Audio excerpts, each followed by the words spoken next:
What's up, sports bettors? We've been on a pretty good run on PrizePicks. The one I gave out yesterday, I hope you were able to tail it. We had Yankees, Twins, no runs first inning, Ben over 1.5 receptions. That cashed, and overall doing pretty well on the flex plays. And as you know, at OddsJam, we just follow a data-driven approach, right? There's no BS. There's nothing like that. There's no finger to the wind. It's math, logic, and value. So kind of how I like to start all these videos before I dive into the exact bet is kind of explaining how PrizePicks works and why this strategy is the best strategy that you need to implement. It's not you need to implement this, right? And there's no money involved. It's just very important to understand as a sports bettor that this is critical. So the way that PrizePicks works is they offer, fixed payouts. And what I mean by that is there's no variability in payout depending on what you pick. So over, 20 to win 60. Over, 20 to win 60. Let's switch the pick, 20 to win 60. You're always getting plus 200 odds for a two-pick power play. Okay? And that's very different than sportsbooks, right? If you think about DraftKings, FanDuel, you create a parlay, it's all different sorts of odds on player props. Plus 264, plus 112, right? There's a lot of variability in pricing. So because PrizePicks doesn't vary, the payouts, depending on if you select the over or under, you can kind of back out what are the implied odds on PrizePicks. Now I say implied because PrizePicks, of course, you can't just place one bet. It's not like I can just place a bet on PrizePicks at minus 137. You can't just bet on, let's say, Miles is over, right? You can't do that. It's not going to let me. No.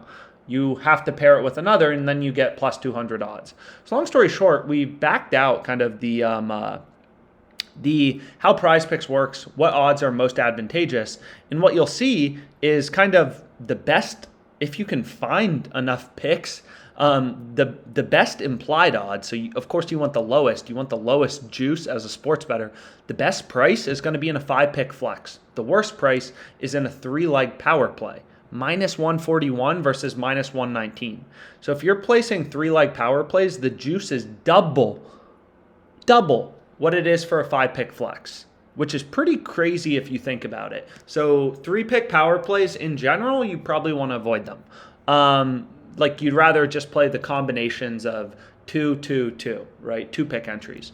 But anyways, let's go ahead. Let's get into the picks I have. So now that we know how PrizePicks prices things, you can kind of do a bunch of different things. First of all, what we can do is we can just open up one of these games is you can just browse odds, right? That's completely free on OddsJam for any sport, any market you want to look at, depending on the books in your state. So wherever you're located, I don't know where you're located, but you can browse odds, right? Internationally, Canada, Ontario, Europe, whatever. Wherever you're located, we have sports books for you, so you can make sure you're getting the best line for free, right? So what you'll see here is, hey, Garcia, you can get the best line on FanDuel. And you definitely want to be betting at plus 120 as opposed to plus 108. You want to bet $100 to win 108 or plus 120. But long story short, what you can do is kind of look at where PrizePicks is pricing things in relation to the rest of the market. So for example, if you're going to take Cole Calhoun, minus 119 seems pretty dang good in a 5-pick flex. All the sports books have this juiced up to minus 160-ish on average. We're getting the implied price of minus 119.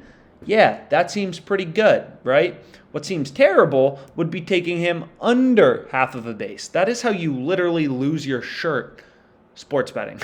If you're placing bets at minus 119 or even worse, minus 137 or minus 141 when there's a sports book giving you plus 120, that's a disaster, right? So just browsing odds and making sure you're at least getting a decent price is critical because these payouts literally plus 140 versus minus 119 or minus 141, you can just think about it.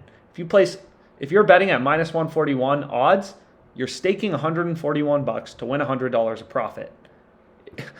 If you're betting at plus 120 odds, you're staking $141 to win whatever, 175 in profit. Completely different, almost double the payout. So long story short, you have to make sure, you're finding value. And it's very clear here with all the sportsbooks having the over heavily juiced, that sportsbooks think the over is a lot more likely to hit, right? So you kind of treat every sportsbook in the market as an independent data point, right? So all the sportsbooks are juicing this around minus 160. There's no disagreement. So it's pretty clear, hey, being able to get him over half of a base at minus 119 is incredible, right? It's incredible value. And you can quantify that profit margin mathematically, which is exactly what the Positive EV tool does, is it scans the market, all the sports books, updating millions of odds, DFS lines in real time, Underdog Fantasy, PrizePicks, everything, to show you where the value is, right? That's awesome, right? Because value is everything as a sports bettor. So Cole Calhoun, over half of a base, bang. That definitely has to be in your PrizePicks entry. Then you kind of have your options for Miles Mikolas, okay? You can take him hits allowed, which has slightly higher profit margin, or you can take a strikeout line over 4.5. They both look a little good, right?